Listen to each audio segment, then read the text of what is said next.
올해 첫 예배를 하나님께 드리게 돼서 저는 감사합니다. 그리고 다시 한번 올해 첫 예배를 드리러 이 땅에 오신 이곳에 오신 형제자매님들을 예수 그리스도의 이름으로 환영합니다. 아멘.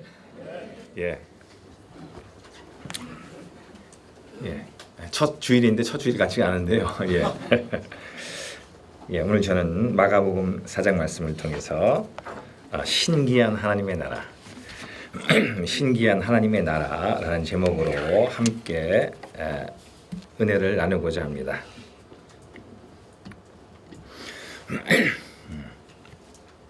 마가복음은 급변하는 세상 속에서 그리스도인으로 어떻게 하나님의 백성답게 살아갈 수 있는지 분명한 길을 보여주는 복음서입니다. 두려워하지 말고 담대하게 믿음의 길을 가라는 것입니다. 저는 지난번 설교에서 하나님의 은혜와 믿음에 대해서 살펴보았습니다. 오늘은 하나님의 나라입니다. 먼저 동기부여를 좀 하고 싶습니다. 성경에서 말하는 하나님의 나라에 대해서 말하고 싶습니다.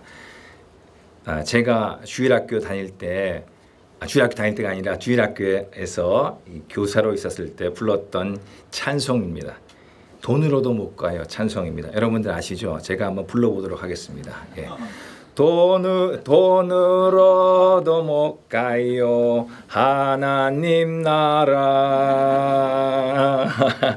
힘으로도 못 가요 하나님 나라 거듭나면 가는 나라 하나님 나라 믿음으로 가는 나라 하나님 나라 지식으로 못 가요 하나님 나라 마음 착해도 못 가요 하나님 나라 거듭나면 가는 나라 하나님 나라 믿음으로 가는 나라 하나님 나라 3절 생략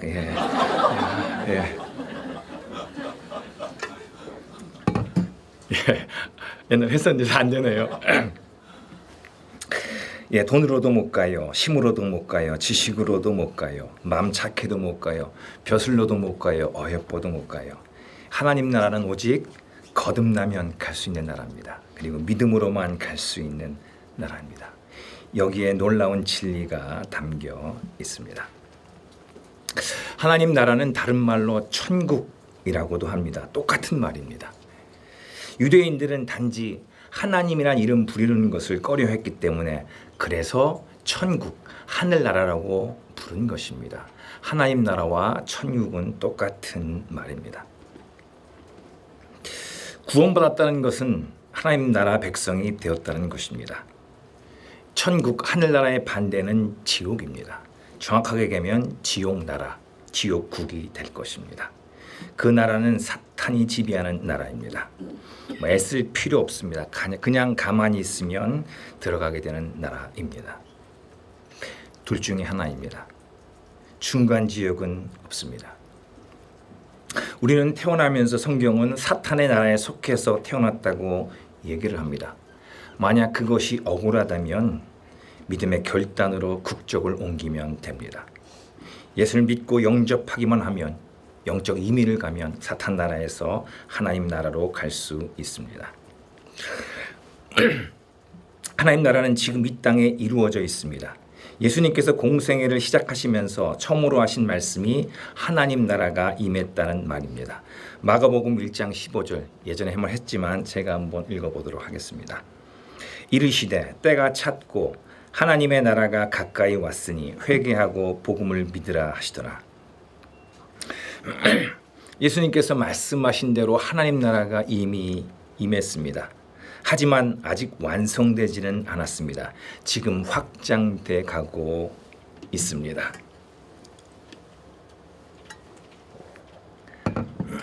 여러분에게 질문 하나 하겠습니다. 우리나라에 있는 서울에 있는 미국 대사관은 한국 땅일까요? 미국 땅일까요? 너무 쉬운 질문입니까? 미국 땅입니다. 한국에 있지만 미국 영토입니다. 그들은 미국 헌법과 미국 대통령의 통치를 받고 있습니다. 비록 한국 땅에 있지만 미국 사람으로 사는 것입니다. 천국이 이와 같다는 것입니다. 미국 대사는 전폭적으로 미국의 지지와 지원을 받습니다. 우리도 이 땅에 살지만 하나님 나라에 속한 자로 이렇게 살 수 있다는 것입니다. 우리가 이 땅에서 능력 있는 그리스도인으로 살기 위해서는 하나님 나라의 본진으로부터 후원과 지원과 공급받는 것을 배워야 한다는 것입니다. 저는 오늘 말씀을 통해서 여러분에게 도전하고 싶은 것이 있습니다. 기독교 2000년 역사를 살펴보면 그리스도인들은 늘 오른쪽과 왼쪽을 왔다 갔다 하면서 갈팡질팡했습니다. 좌로 치우치든지 아니면 우로 쏠리든지 항상 헤맸습니다. 좌우로 치우친다는 것이 무엇입니까? 그것은 세상에 빠져들고 세상에 동화되는 것입니다. 우로 치우쳤다는 것은 무엇입니까? 그것은 세상을 벗어나고 세상으로부터 도망치는 것입니다. 우로 치우치는 가장 대표적인 예가 아마 중세의 수도원 운동이 아닐까 생각합니다. 그들은 더욱 산속 깊숙이 이 땅으로부터 벗어나서 주랑냉 쳤습니다. 좌로 치우치는 것의 대표는 아마 70년대, 80년대에 유행했던 민중신학과 해방신학이 아닌가 생각합니다. 저는 80년대 대학교를 다녔습니다. 저는 그때 김지아, 지금은 돌아가셨지만 김지아 시인이 쓴 금관의 예수라는 시곡입니다. 그리고 그것을 보면서 고민했던 기억이 납니다. 지금도 교회는 세상에 대한 태도에 있어서 늘 헷갈려 합니다. 우로 치우치든지 아니면 좌로 치우치든지. 하지만 여기에 길이 있습니다. 그것은 좌로도 우로도 치우치지 않은 중도의 길이 있습니다. 정도를 가라는 것입니다. 그것은 하나님의 백성으로 이 땅을 살아가는 것입니다. 하나님의 자녀로 분명한 정체성을 갖고 이 세상에 진정한 영향력을 미치는 것입니다. 천조국인 미국 대사가 아니라 만조국 아니 억조국인 천국 대사로 이 땅을 사는 비결을 배우는 것입니다. 오늘 말씀을 통해서 그러한 삶을 산 예수님을 통해서 배우는 기회가 되기를 간절히 원합니다. 첫 번째 페이지입니다.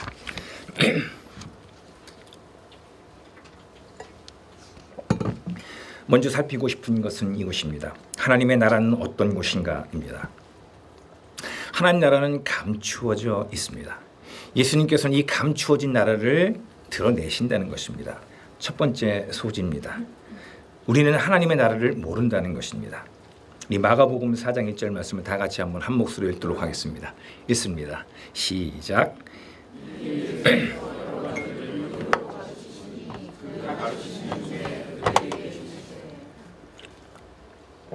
예, 잘 읽으셨습니다. 이에 예수께서 여러 가지를 비유로 가르치시니 그 가르치신 중에 그들에게 이르시되 예수님께서는 비유를 통해서 하나님 나라에 대해서 말씀하고 있습니다. 예수님의 사역은 크게 세 가지입니다. 첫 번째는 병자를 고치시는 치유, 그리고 가르치심, 그리고 전도하심입니다. 이제 예수님께서는 새로운 단계의 사역을 시작합니다. 본격적으로 가르치시는 것입니다. 예수님께서는 이적을 보거나 혹은 자신들의 필요를 채우기 위해 모여든 사람들에게 이제 가르치십니다. 숨겨진 하나님 나라를 말씀하십니다. 예수님께서는 항상 비유로 말씀하셨습니다. 비유는 영어로 parable이라고 합니다. parable.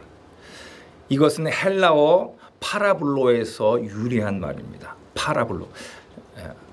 이 파라블로라는 뜻은 뭐냐면 파라라는 것은 어떤 뜻이냐면 옆에라는 뜻입니다. 볼로라는 뜻은 뭐냐면 두다라는 것입니다. 즉 그 뜻은 옆에 두다라는 뜻입니다. 즉 익숙한 이미지나 경험을 통해서 진리를 설명하기 위하여 고안된 아주 간결하고 응축된 이야기라고 정의할 수 있습니다. 우리가 이미 알고 있는 개념을 통해서 새로운 개념을 예수님께서 설명하신 것입니다. 그런데 비유는 관심을 갖고 마음을 기울이지 않으면 알기 어렵습니다. 왜냐하면 직접적인 표현이 아니라 간접적인 표현이고 한번 꼬아버린 것이기 때문에, 그래서 아무 생각 없이 받아들이면 이게 무슨 내용인지 잘 모릅니다. 머리로는 이해할 수 있을지 모르지만 진정한 의미를 모릅니다.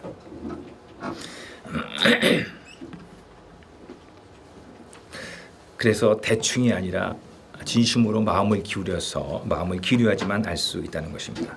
예수님께서는 하나님 나라의 개념을 설명하기 위하여 씨 뿌리는 비유를 사용하고 있습니다. 우리가 읽지 않았지만 여기에는 하나님 나라와 연관된 4가지 장소가 등장합니다. 아마 너무나 잘 알고 있을 거라고 생각을 합니다. 첫 번째는 길가, 또 흙이 얕은 돌밭, 그리고 가시떨기, 그리고 좋은 땅입니다. 예수님께서는 이것을 통해서 하나님 나라를 설명하고 있습니다. 앞에 3가지는 부정적인 의미고 마지막 하나는 긍정적인 의미입니다.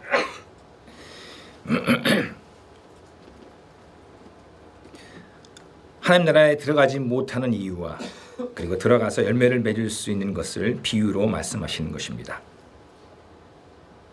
이 말씀을 한번 묵상해 보기를 원합니다. 하나님 나라는 우리가 타고난 본성으로, 천성으로는 결코 이해할 수 없다는 것입니다. 우리의 이성과 지식으로는 결코 이해할 수 없습니다. 우리는 하나님 말씀을 들을 수는 있습니다. 가르침도 받을 수 있지만 그 안에 감추어진 것들을 알아야 된다는 것입니다. 그렇기 때문에 대충 해서는 이해가 잘 안 됩니다. 우리는 고민해야 합니다. 찾고 문을 두드리고 애쓰고 때로는 몸부림까지 쳐야 됩니다. 그리고 그렇게 하기 위하여 정확히 그 사실을 알고 있는 사람에게 물어봐야 됩니다. 알고 있는 사람의 도움이 절실히 필요합니다. 정확하게 알고 있는 사람이, 쉽게 설명해 줄 사람이 필요하다는 것입니다. 내가 완전히 납득이 될 때까지 포기하지 말아야 된다는 것입니다. 여기는 3가지가 필요합니다. 하나님의 은혜와 돕는 자의 인내와 내 자신의 성실함입니다. 저는 첫 번째, 하나님 나라는 감추어져 있다는 것을 살펴봤습니다. 두 번째입니다. 예수님께서는 하나님 나라를 알려주신다는 것입니다. 우리 11절과 또 12절 말씀을 읽어보도록 하겠습니다. 한번 천천히 11과 12절 말씀을 읽어보도록 하겠습니다. 읽습니다. 시작. 이르시되 하나님의 나라의 비밀을 너희에게는 주었으나 외인에게는 모든 것을 비유로 하나니 이는 그들로 보기는 보아도 알지 못하며 듣기는 들어도 깨닫지 못하게 하여 돌이켜 죄사함을 얻지 못하게 하려 함이라 하시고, 이 말씀은 좀 설명이 필요합니다. 예수님께서는 하나님 나라에 대해서 가르쳐 주십니다. 하나님 나라의 비밀에 대해서 얘기를 해주고 있습니다. 하나님 나라는 어떤 곳입니까? 여러분, 하나님 나라가 어떤 곳이라고 생각하십니까? 하나님 나라는 장소의 개념도 아닙니다. 공간의 개념도 아닙니다. 하나님의 나라는 통치의 개념입니다.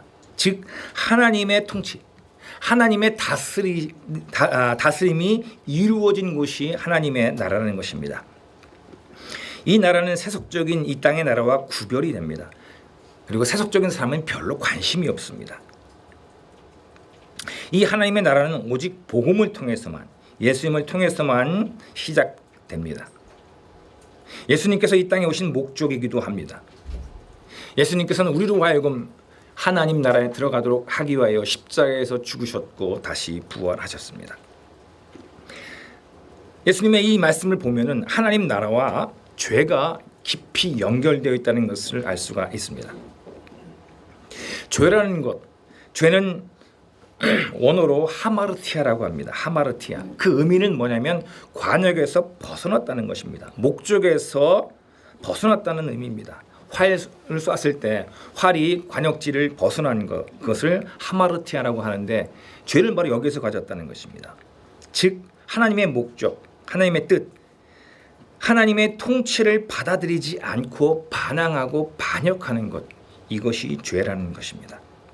그렇기 때문에 하나님 나라에 들어가기 위해서는 반드시 이 죄 문제가 해결돼야 되는 것입니다. 죄 자체가 하나님의 통치를 받아들이지 않는 것이기 때문에 그렇습니다. 예수님을 믿어서 죄 용서함을 받아야지만, 하나님의 관계가 회복돼야지만 이 땅에 들어갈 수 있다는 것입니다.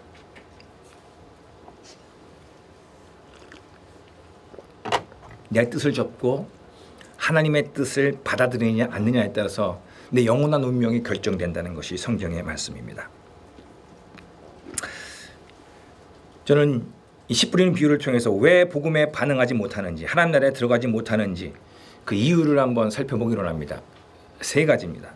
첫 번째는 뭐냐면, 왜냐하면 길가에 떨어진 씨앗을 통해서 배울 수 있는 것입니다. 하나님 나라에 들어가지 못하는 첫 번째 이유입니다. 우리 15절 말씀을 한번 읽어보도록 하겠습니다. 15절입니다. 읽습니다. 시작. 말씀이 길가에 뿌렸다는 것은 이들을 가리킴이니 곧 말씀을 들을 때에 사탄이 즉시 와서 그들에게 뿌려진 말씀을 빼앗는 것이요. 예, 잘 읽으셨습니다. 첫 번째 이유는 왜냐하면 악한 사탄이 와서 그 마음에 들어가서 뿌려진 말씀을 다 수고해 가기 때문에 그렇다는 것입니다. 여러분, 아무리 많은 선물을 받아도 도둑 맞으면 아무 소용이 없지 않습니까?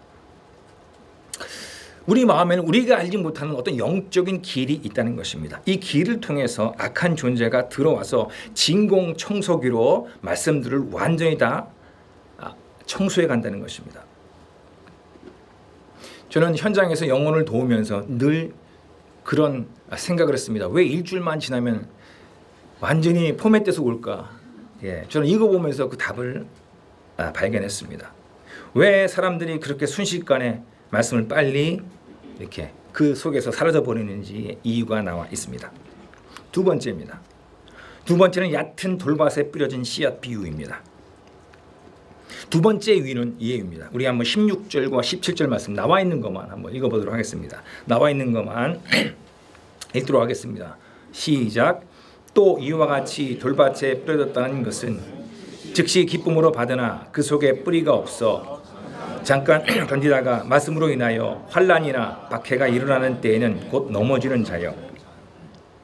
이 말씀을 들을 때 기쁨으로 받지만 내면으로 견고한 뿌리를 내리지 못해서 외적인 환경이 허락되지 않았을 때 무너져 내리는 것입니다. 이것은 외적인 방해입니다.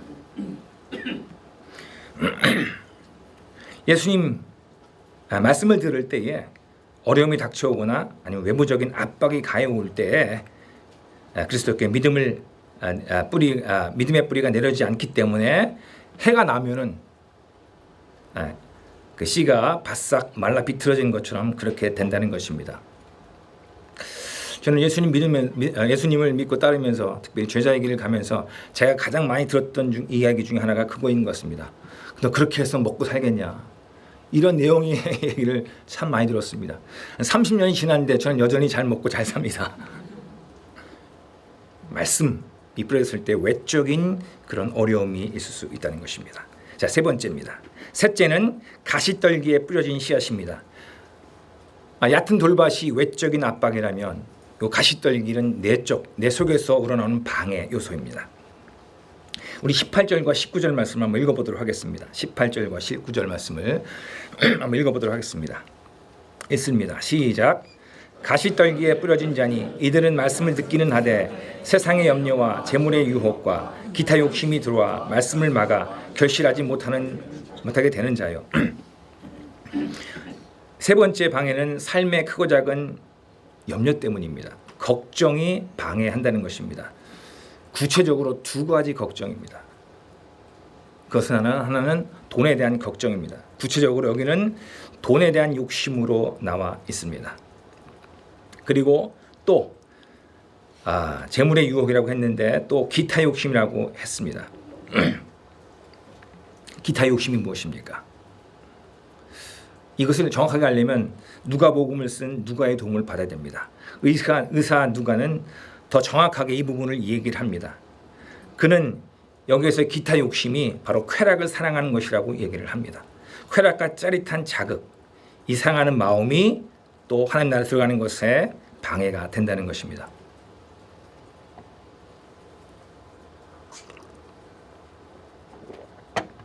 여러분, 에스키모인이 늑대를 사냥하는 법을 알고 계십니까?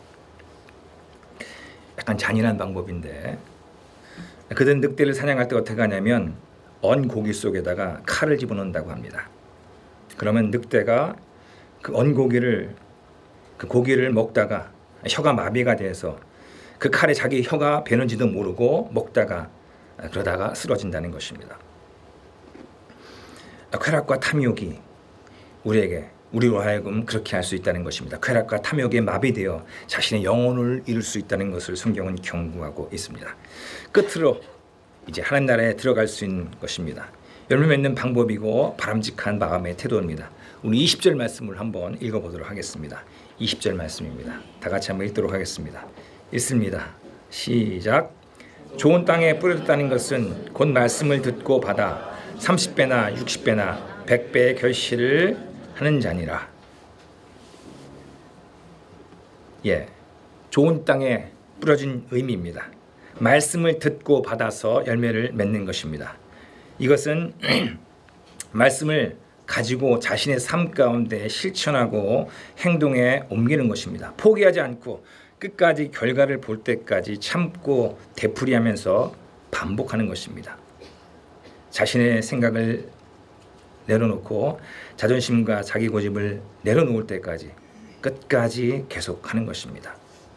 또 그 결과로 열매가 맺어집니다. 어떤 결과가 나타난다는 것입니다. 그것은 30배, 60배, 100배로 나옵니다. 최소 30배 그리고 100배까지 열매를 맺을 수 있다는 것입니다. 저는 이 부분을 다시 한번 생각해 보길 원합니다. 우리에게는 시간이 필요합니다. 그러니까 조금 하다가 포기하지 말고 끝까지 지속해야 한다는 것입니다. 여러 가지 방해물이 있다는 것을 알아야 합니다. 악한 영적인 존재가 방해합니다. 외적인 고난과 압박이 있습니다. 내 속에서 여러 가지 생겨나는 그런 세상을 사랑하는 마음 그리고 욕심 등이 있습니다. 이런 요소들을 하나씩 해결해 나가는 데는 시간이 필요합니다. 예수님의 그 십자가의 복음으로 말미암아 우리가 하나님 나라에 들어가도록 하기 위해서는 시간이 필요하다는 것입니다. 말씀에 대한 태도는 딱 두 가지입니다.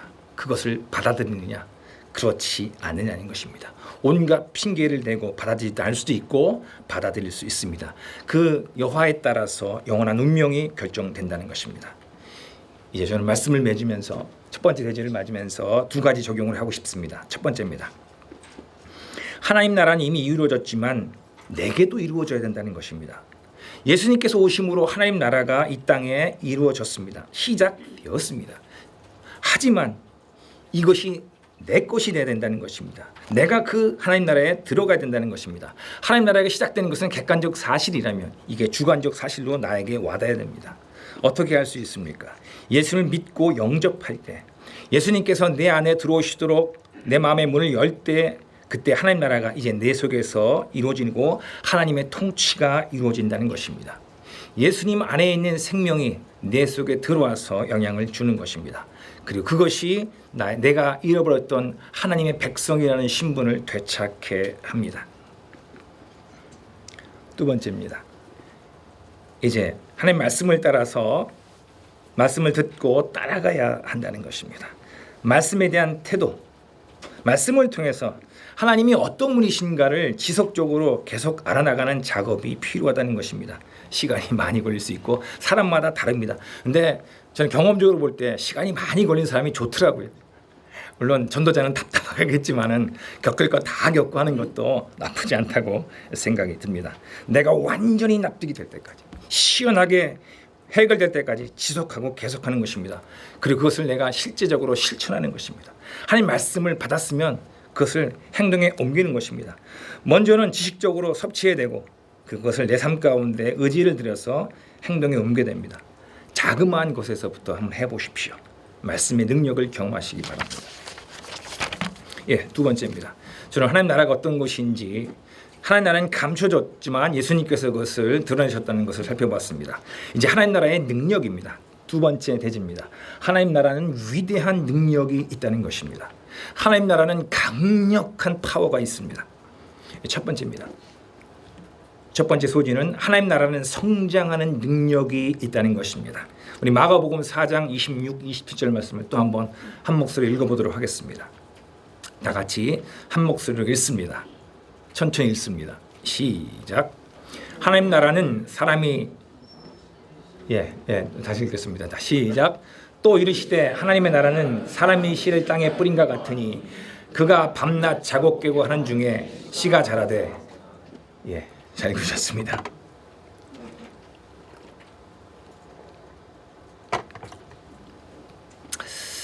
하나님의 나라는 또 씨를 뿌림과도 같다는 것입니다. 예수님께서는 어둠을 비치는 빛과 같습니다. 등불이 어둠을 밝히듯이 우리의 무지와 고집과 편견의 어둠을 예수님의 빛이, 그 진리의 빛이 그 어둠을 뚫고 진리를 갖춰 주신다는 것입니다. 우리가 예수님의 가르침에 순종하느냐 그렇지 않느냐에 따라서 우리의 현재의 삶과 운명과 영원한 삶까지 달라진다는 것을 살펴보았습니다. 우리는 첫 번째 대지에서 하나님 나라에 어떻게 들어갈 수 있는지에 대해서도 씨 뿌리는 비유를 통해서 살펴봤지만 이제 그 나라의 특징, 그 능력에 대해서도 우리는 씨 뿌리는 씨가 뿌려지고 성장하고 열매 맺는 것을 통해서 살펴보기를 원합니다. 하나님의 나라는 단계별로 진행된다는 것입니다. 눈에 보이지 않지만 서서히 진행된다는 것입니다. 우리는 그 결과를 통해서, 과정은 보이지 않지만 그 결과를 통해서 그것을 확인할 수 있습니다. 하나님 나라는 과정을 통해서 그 성장이 이루어진다는 것입니다. 우리 28절 말씀을 또 한번 천천히 한번 읽어보도록 하겠습니다. 있습니다. 시작.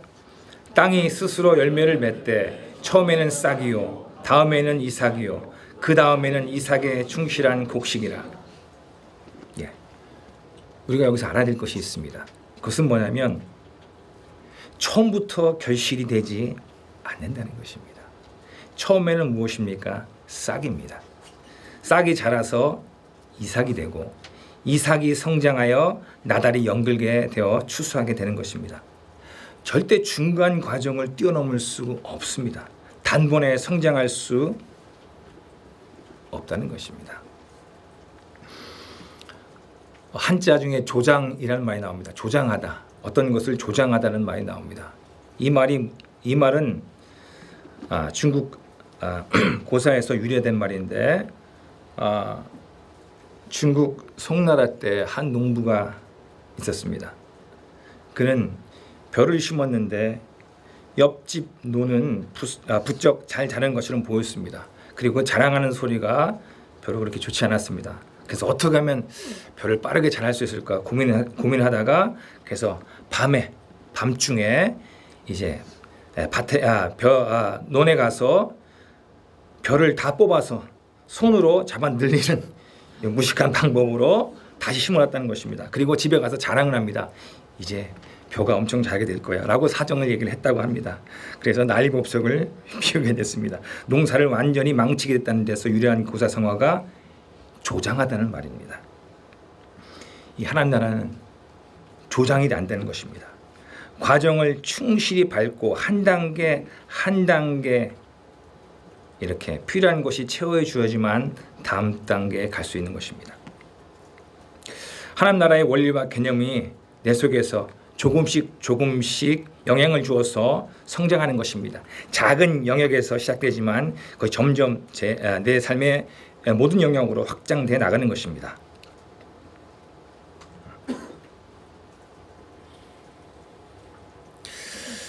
우리도 마찬가지입니다.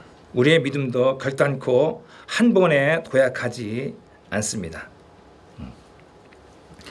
우리가 착각하는 것이 있는데 그것은 뭐냐면 하나님 나라에 들어가는 것으로 끝이라고 생각할 수 있습니다.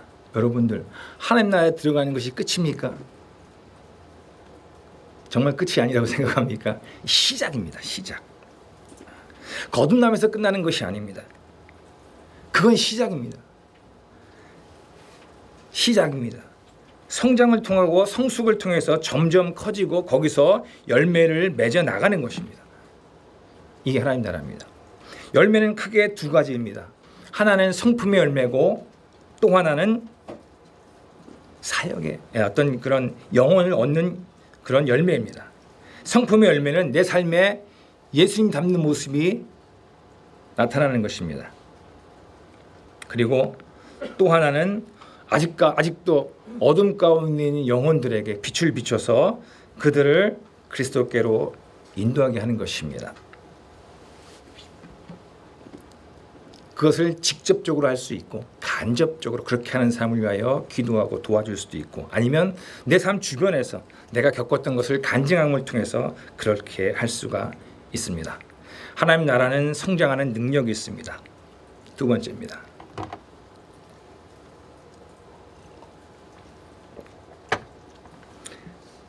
두 번째 소리를 한번 읽어보도록 하겠습니다. 읽습니다. 자, 시작. 하나님 나라는 성장을 통해서 주변에 영향을 준다는 것입니다. 우리 마가복음 4장 31절과 32절도 한번 천천히 한번 읽어보도록 하겠습니다. 읽습니다. 자, 시작.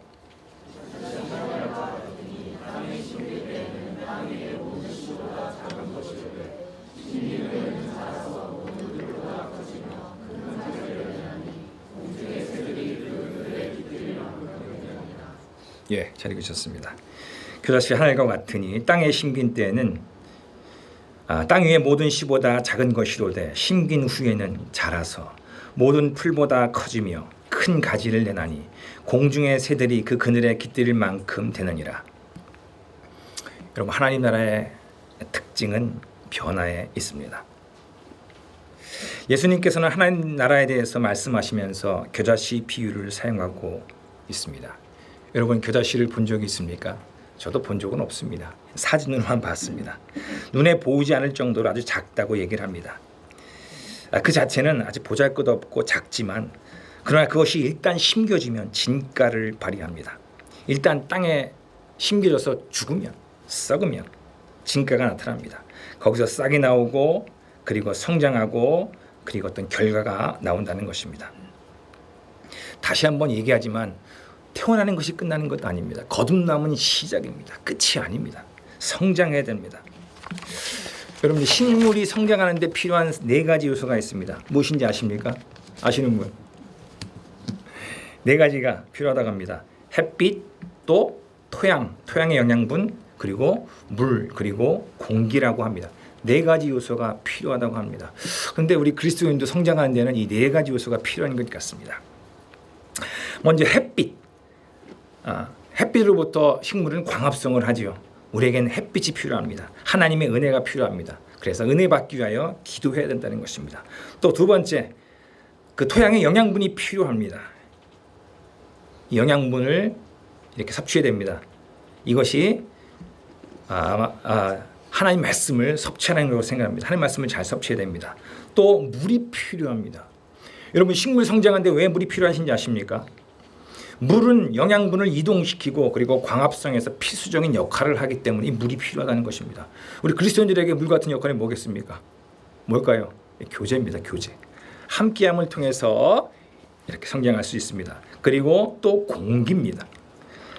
자, 공기에는 이산화탄소하고 상소가 있는데 이 2가지가 필요하다는 것입니다. 이산화탄소는 광합성을 하는데 필요하고, 산소는 호흡을 통해서 이 식물이 에너지를 얻을 수 있기 때문에 필요하다는 것입니다. 이게 뭐겠습니까? 저는 이게 그리스도인의 증거라고 생각을 합니다. 이 4가지 요소, 말씀과 기도와 교제와 증거가 식물이 성장하기 위해서 필요하듯이 우리 그리스도인의 성장을 위해서 필요하다는 것입니다. 우리가 여기서 이 겨자씨 비유에서 우리가 놓치지 말아야 할 것이 있습니다. 그것은 뭐냐면 성장의 목적입니다.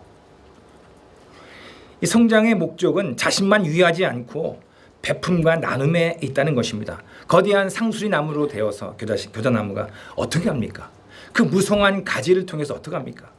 공중에 길 잃고 방황하는 새들에게 보금자리를 마련해 주는 것입니다. 그렇기 때문에 바른 목적을 가져야 된다는 것입니다. 하나님 나라를 받아들인 자는 주변에 영향을 미칩니다. 처음에는 하나님 나라의 개념과 원리가 그의 삶에 별로 큰 비중을 차지하지 않습니다. 하지만 그가 점점 이제 그 속에서 영향을 미치기 시작합니다. 그래서 나중에는 그의 삶 전체까지 영향을 미칠 때까지 영향을 줍니다. 자기 자신의 삶에 또 다른 사람들의 관계성에서 큰 영향을 미칩니다. 겨자씨 비유가 그리스도인의 모습을 잘 보여준다고 이렇게 말했습니다. 겨자씨가 아주 작고 보잘것없죠. 우리도 그럴 수 있습니다. 초신자 때는 아주 이렇게 자꾸 보잘것없을 수 있습니다. 제대로 잘 말씀도 이해하지 못하고 살다가 넘어지고 유혹도 받고 죄를 짓기도 합니다.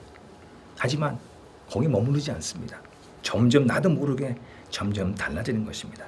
그래서 나중에는 성장해서 열매 맺을 수가 있는 것입니다.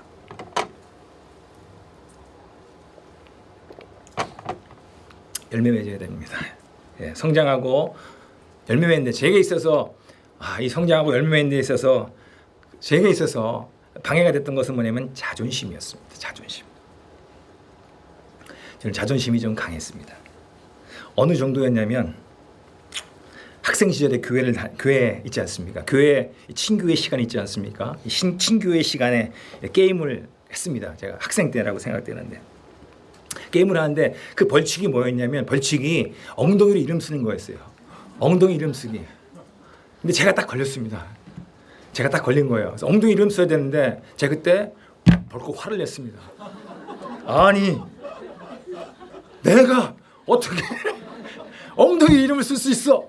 그렇게 해가지고 제가 벌컥 화를 내고 그리고 판을 완전히 깨버렸습니다. 판 깨고 흥 깨고 자존심 때문에. 참 제가 자신 못 씁니다. 이 자존심을 깨기가 어렵습니다. 근데 저는 지금 엉덩이 이름 쓸 수 있습니다. 자, 이름 한번 써볼까요? 이름 써보겠습니다.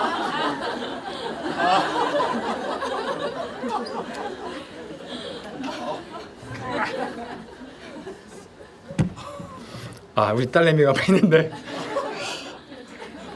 이제 엉덩이 이름 쓸 수 있습니다. 제 자존심. 예수님께서 십자가에서 발가벗고 매달리셨는데 뭘 못하겠습니까? 이제는 엉덩이 이름을 쓰는 것은 할 수 있는 자존심 부리지 않게 되는데 다른 부분에 있어서는 여전히 이 자존심이 저를 어렵게 하는 것 같습니다.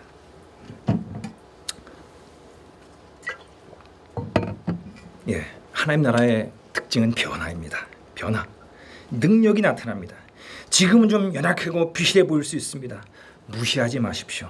자기 옆에 있는 분 어떻게 생각됩니까?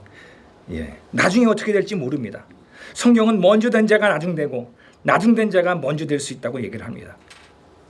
자, 성장하고 성숙하면 누구에게 좋습니까?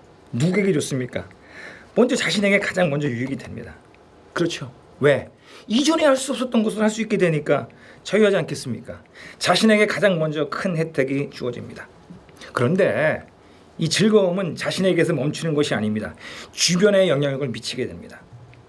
여러분 누구에게 가장 먼저 영향을 주는지 아십니까?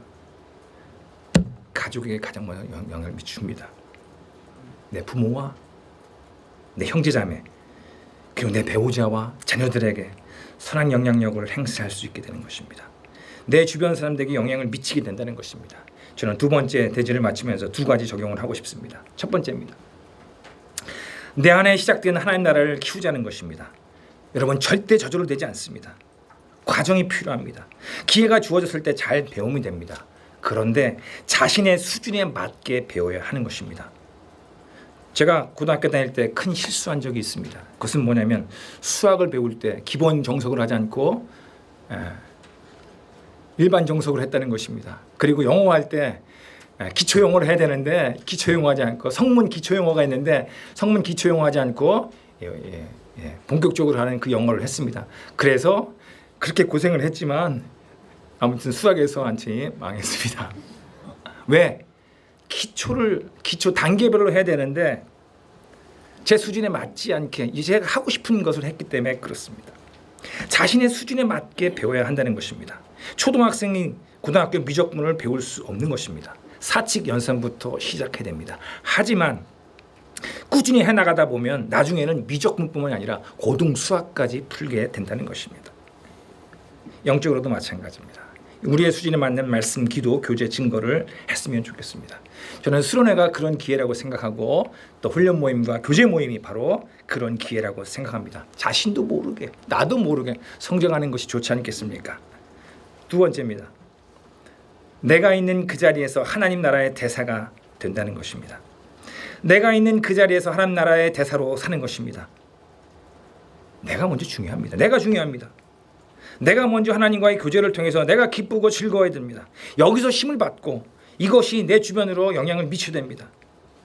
그래서 가까이 있는 이들에게 영향을 줘야 됩니다. 내 가족에게 영향을 줘야 됩니다. 내 사랑하는 아이들에게 선한 영향력을 미쳐야 된다는 것입니다. 그리고 내가 있는 곳, 직장이나 학교에서나 내가 속한 그곳에서 영향을 줘야 됩니다. 멈추지 말고 더 확장되어 나가야 됩니다. 여러분 윌리엄 윌버포스라고 아십니까? 윌리엄 윌버포스는 1807년에 영국의 노예 무역을 폐지하고 1833년에 노예 제도를 폐지한 사람입니다. 정치가입니다. 그는 존 뉴턴의 영향을 받아서 그렇게 한 사람입니다. 저는 이 가운데 우리 형제들 가운데 그런 윌리엄 윌버포스 같은 훌륭한 정치가들이 나왔으면 좋겠습니다. 영국에 윌리엄 윌버포스가 있다면 미국에 누가 있습니까? 에브라함 링컨이 있습니다. 에브라함 링컨은 대가 지불을 마다하지 않으면서 노예해방을 일으킨 사람입니다. 그리고 또 그 노예해방의 기폭제를 제공했던 해리언 비처 스토우, 일명 스토우 부인이 있습니다. 엉클 톰스 케빈, 톰 아저씨의 오두막집이라는 책을 통해서 노예의 그 비참함에 대해서 말하는 사람입니다. 저는 이 가운데 우리 형제자매들 가운데 그런 문학가 그리고 그런 정치가 그런 하나님의 뜻을 이루는 사람들이 많이 나왔으면 좋겠습니다. 그런데 너무 거창하게 하지 말고 그런 꿈을 갖고 지금 시작했으면 좋겠습니다. 내가 중요합니다. 내가 하나님과 교제하고 내가 기쁘고 즐거워해야지만 그 주변에 영향을 미치지 않겠습니까? 세 번째 대지입니다. 저는 하나님 나라가 어떤 곳이고 그 나라의 능력에 대해 살펴봤습니다. 세 번째 대지입니다. 세 번째 대지입니다. 하나님의 나라와 세상 나라는 부딪힌다는 것입니다. 하나님 나라 백성은 이 땅에서 시험을 통해서 검증받아야 된다는 것입니다. 첫 번째 소지입니다. 하나님 나라의 원리를 따라 살 때 도전을 받는다는 것입니다. 우리 마가복음 4장 37절 말씀을 한번 읽어보도록 하겠습니다. 마가복음 4장 37절입니다. 읽습니다. 자, 시작. 큰 광풍이 일어나며 물결이 배에 부딪혀 들어와 배에 가득하게 되었더라. 큰 광풍이 일어나며 물결이 배에 부딪혀 들어와 배에 가득하게 되었더라. 하나님 나라는 시험을 받는다는 것입니다. 우리는 시험에 대해서 별로 좋은 생각이 경험이 없습니다. 부정적입니다. 하지만 이 시험이 꼭 나쁜 것만은 아닙니다. 왜냐하면 여러분들 시험을 통해서 내 수준이 어느 정도인지 확인할 수 있기 때문에 그렇습니다. 이 시험을 통해서 내가 다음 단계로 넘어갈 수 있는지 어떤 일을 내가 감당할 수 있는지에 대해서 알아볼 수 있는 기회가 되기 때문에 그렇습니다. 하나님 나라도 이와 같다는 것입니다. 하나님 나라는 대단히 실제적입니다. 우리는 하나님 나라에 대해서 살펴봤습니다. 하나님 나라는 능력이 있습니다. 위대한 능력이 있습니다. 우리에게 진정한 평안을 갖다 줍니다. 하지만 여러분 잊지 말아야 할 것이 있습니다. 그것은 뭐냐면 그 길이 결코 꽃길만은 아니라는 것입니다. 냉정한 현실이 뒤따른다는 것입니다. 때로는 폭풍과 비바람이 우리에게 다가올 수 있습니다. 배를 뒤엎을 것 같은 인생의 파도가 우리의 현실 가운데 다가오고 우리를 어렵게 할 수 있습니다. 우리가 가는 그 길에 고난이 다가올 수 있다는 것입니다. 배가 침몰할 것 같은 그런 상황이 연출되기도 합니다. 바로 그때가 중요하다는 것입니다. 제자들의 실수입니다. 그들은 바다의 위험을 알고 있었지만 예수님의 능력은 알지 못했다는 것입니다. 지금 예수님의 제자들은 예수님과 함께 갈릴리 바다를 건너가고 있습니다. 그들 대부분은 우리가 알다시피 어부 출신입니다. 그들은 갈릴리 바다에서 잔뼈가 굵은 사람들입니다. 그들은 이 갈릴리 바다가 얼마나 무섭고 그 파도가 얼마나 파괴적인지 그들은 경험을 통해서 잘 알고 있었습니다. 그래서 이렇게 두려워 떠는 것입니다. 하지만 그들이 모르고 있었던 것이 하나 있습니다. 그것은 예수님께서 얼마나 크신 분이신지를 몰랐던 것입니다. 그들에게는 예수님에 대해서 더 알아가야 될 필요가 있었습니다. 예수님을 지식적인 것뿐만 아니라 경험적으로 알아야 할 필요가 있었다는 것입니다. 우리는 생각을 바꾸어야 합니다. 주님을 따르는 길 행복하고 기쁘고 즐겁습니다. 하지만 그 길이 꽃길만은 아니라는 것입니다. 이 사실을 알아야 된다는 것입니다. 아무 일도 없이 무사태평의 길이 아니라는 것입니다. 그 길은 모험적이고 도전적인 길입니다. 여러 가지 잘못된 가치관과 개념을 가진 자들의 도전을 받을 수 있습니다. 내가 전혀 생각하지 못했던 상황에 처할 수도 있다는 것입니다. 내가 알고 있었던 생각과 개념과 전혀 다른 상황이 펼쳐질 수 있다는 것입니다. 예기치 않은 그런 일들이 발생할 수 있습니다. 하지만 우리가 결코 잊지 말할 것이 있습니다. 그것은 이 모든 것은 하나님의 주권과 섭리 가운데 있다는 것입니다. 예수님을 통해서 하나님 나라가 시작됐고 이제 그 하나님 나라는 완성으로 치닫고 있습니다. 이미 끝났습니다. 싸움은 이미 끝났습니다. 하나님 나라는 이미 완성되었습니다. 십자가에서 예수님께서 승리를 이루셨기 때문에 과정의 어려움은 있지만 이미 결정 난 겁니다. 이제 두 번째입니다. 첫 번째, 하나님 나라의 원리를 따라 살 때 도전을 받지만 두 번째 수지입니다. 하나님 나라는 반드시 승리한다는 것입니다. 우리 마가복음 4장 38절과 39절 말씀을 또 한번 읽어보도록 하겠습니다. 읽습니다. 마지막 구절이니까 좀 힘있게 읽어주시면 좋겠습니다. 읽습니다. 시작. 예수께서 고물에서 벼교를 베고 주무시더니 제자들이 깨우며 이르되 선생님이여 우리가 죽게 된 것을 돌보지 아니하시나이까 하니 예수께서 깨어 바람을 꾸짖으시며 바다더러 이르시되 잠잠하라 고요하라 하시니 바람이 그치고 아주 잔잔해지더라. 우리는 어려움 가운데 예수님께 나가서 구할 수 있다는 것입니다. 여기 예수님과 제자들의 차이가 나옵니다. 예수님께서는 하나님의 통치를 믿고 있었기 때문에 그 와중에서도 어떻게 하십니까? 아주 편하게 배 후미에서 주무시고 계십니다. 하지만 제자들은 그렇지 않습니다. 난리 법석을 피웁니다.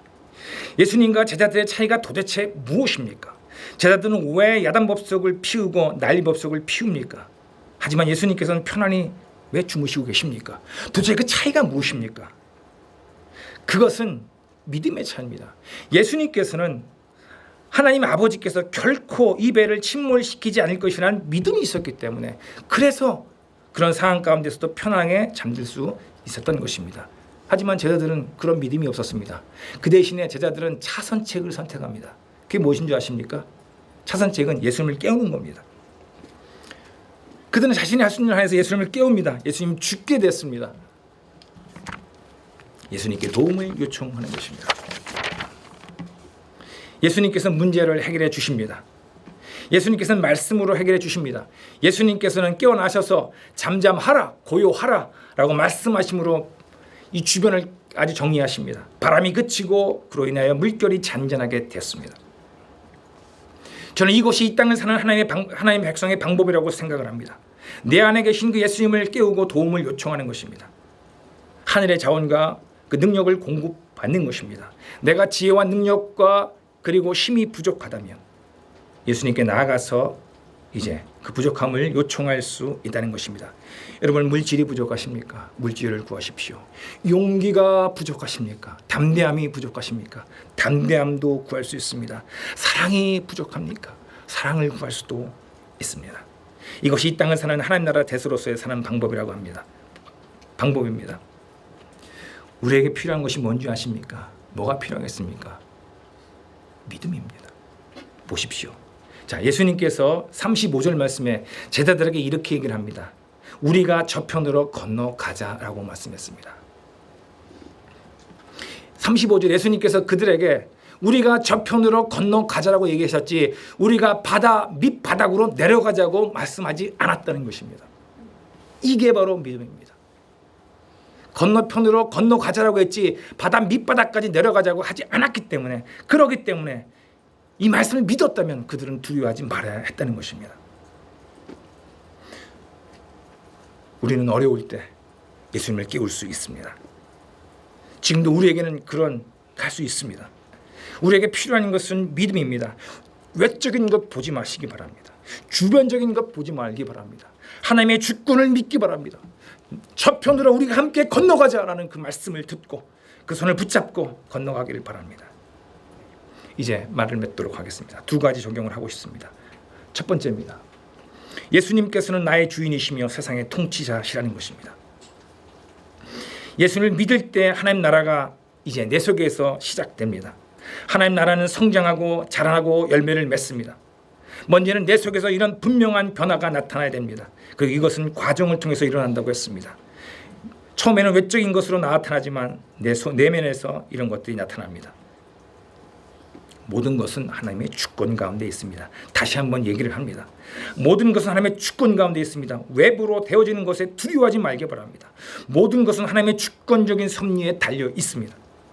모든 것은 하나님의 계획 안에 있다는 것입니다. 어떠한 경우라도 두려워하지 말고 무서워하지 말고 담대하게 믿음의 발걸음을 내디디라는 것입니다. 두 번째입니다. 지금 우리는 예수님의 도우심을 받을 수 있다는 것입니다. 어떻게 그 도우심을 받을 수 있습니까? 그것은 예수님을 깨우는 것입니다. 여러분들 마음의 평안이 깨졌습니까? 저는 늘 그렇게 생각합니다. 내 속에 있는 평안은 식음석이라고 생각을 합니다. 내 속에 평안이 깨졌다면 식음석이 말하는 것입니다. 그때가 중요합니다. 그때 잠들어 계신 예수님을 깨우시기 바랍니다. 어떻게 예수님을 깨울 수 있습니까? 저는 그렇게 합니다. 그것은 예수님께 물어보는 것입니다. 저는 지금도 어떤 일이 있을 때 물어봅니다. 저는 주로 새벽에 물어봅니다. 새벽에 눈을 딱 뜨면 물어봅니다. 주님, 이번 설교 어떻게 하면 좋겠습니까? 막혔습니다. 어떻게 하면 좋겠습니까? 그럼 예수님께서는 기가 막히게 어떤 것들을 말씀해 주십니다. 예수님을 깨우셔야 합니다. 두 번째, 우리가 이 땅에 살지만 하늘의 자원을 공급받을 수 있는 놀라운 방법을 배워야 된다는 것입니다. 그것은 하나님의 약속의 말씀을 주장하면서 기도하는 것입니다. 우리가 저편으로 건너가자라고 말씀하셨으면 그러면 어떤 과정이 있을지라도 건너갈 수 있다는 것입니다. 약속이 그만큼 중요한 것입니다. 약속을 주장하면서 그냥 기도하는 것입니다. 그냥 기도가 아니라 믿음의 기도를 드리는 것입니다. 약속을 근거로 해서 드리는 기도가 믿음의 기도입니다. 약속을 주장하면서 기도하십시오. 제게는 약속이 있습니다. 제 평생의 약속의 말씀은 이사야 58장 12절입니다. 제 올해의 약속의 말씀은 시편 78편 72절 말씀입니다. 저는 수련의 약속의 말씀 듣습니다. 수련의 약속의 말씀 이사야 52장 12절 말씀입니다. 여호와께서 너희 앞에서 행하시며 이스라엘의 하나님이 너희 뒤에서 호위하시리니 너희가 황급히 나오지 아니하며 도망하듯 다니지 아니하리라. 이사야 52장 12절 말씀. 약속의 말씀. 하나님 저에게 약속하지 않았습니까? 건너편으로 건너가자고 하지 않았습니까? 과정엔 별일 다 있을 수 있습니다. 마치 침몰할 것 직전까지 가기도 해도 결코 침몰하지 않고 건너편에 갑니다. 왜? 예수님께서 말씀하셨기 때문에 그렇습니다. 그냥 기도하지 마십시오. 항상 약속의 말씀을 붙잡고 기도하십시오. 믿기를 바랍니다. 이 땅을 사는 하나님의 백성으로 이 땅을 살아가기 바랍니다. 좌로나 우로나 치우치지 말기 바랍니다. 정도로 하기 바랍니다. 방법이 있습니다. 내게 주어진 환경과 맞서야 됩니다. 내가 하나님의 나라의 백성이라면 그 하나님 나라의 특징인 그 공의와 그 정의로움과 평안은 내 것이고 내 삶 가운데 그것이 나타날 수 있습니다. 하나님의 약속의 말씀을 주장하면서 그렇게 하기를 바랍니다. 내 삶으로 자기의 삶으로 그것을 확증하기 바랍니다. 증명해 보기 바랍니다. 중간에 주저하지 말고 눈에 보이는 폭풍으로 인해서 두려워 떨지 말고 오히려 그 바다를 향해 돛을 높이 들고 나가기 바랍니다. 그 바람은 역풍이 아니라 오히려 목적지를 더 빨리 달리게 하는 순풍일 수도 있습니다. 저는 여러분들에게 다시 한번 하나님 백성으로서 그런 삶을 사시기를 예수님의 이름으로 다시 한번 부탁의 말씀을 드립니다. 말을 맺도록 하겠습니다. 저는 첫 번째, 하나님 나라는 감춰져 있지만 예수님께서 그것을 드러낸다는 것을 살펴보았습니다. 두 번째, 하나님의 나라는 성장과 변화를 통해서 능력이 나타난다는 것을 살펴보았습니다. 하나님 나라는 도전받지만 반드시 승리한다는 것입니다. 그 사실을 믿고 하나님의 뜻을 펼치시는 귀한 형제자매 되시기를 예수님의 이름으로 부탁의 말씀을 드립니다. 기도하시겠습니다. 주님, 저는 겨자씨같이 보잘것없는 존재입니다. 그러나 제가 예수를 믿었고 이제 변화됐습니다. 성장하기를 원합니다. 이제 무성한 가지가 돼서 공중에 헤매는 새들에게 그 보금자리를 마련해주는 무성한 그런 나무로 자라고 싶습니다. 제게 은혜를 주십시오. 기도하시겠습니다.